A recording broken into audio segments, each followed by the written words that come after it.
Let's explore the power of repetition further. In this lesson, we will be building several artworks using repetition, fill color, and line weight changes. So exciting! Let's start with reproducing this pattern. As we can see, we have a number of little frog faces drawn on a patterned background of rectangles of various shades of blue, red, and yellow. There are two patterns that are repeated here. The first pattern is the background, which is made from a series of 30 rectangles that are drawn next to each other using different shades of first blue, then red, then yellow.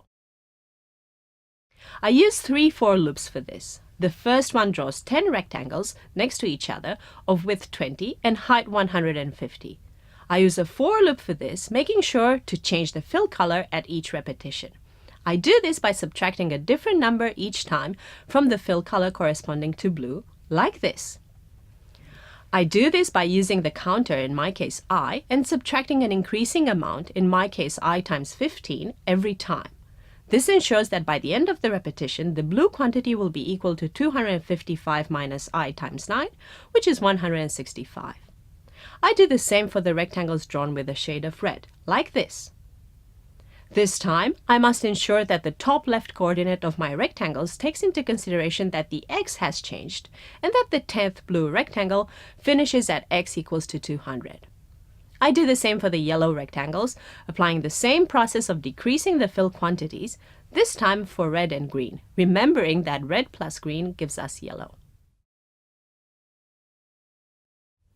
Ta-da! The second pattern is the drawing of the face of the frog, which is repeated 5 times. Each time the frog face is repeated, its main color is changed.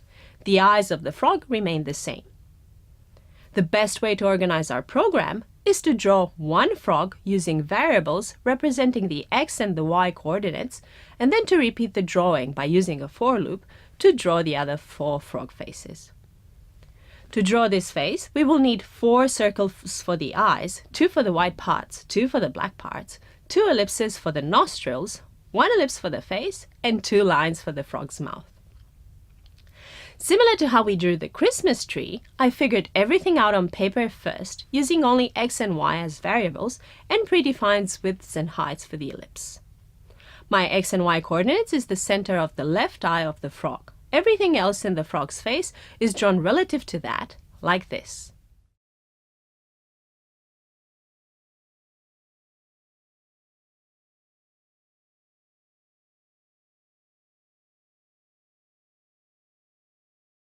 Let's draw this and see what we have. Awesome! It looks fantastic. Now let's try to draw 5 of these.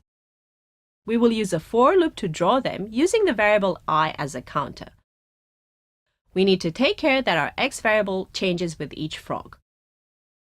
The y variable does not change as all the frogs are drawn on the same horizontal line. To be on the safe side, we'll change the x, incrementing it by 100 every time. Let's see what we get.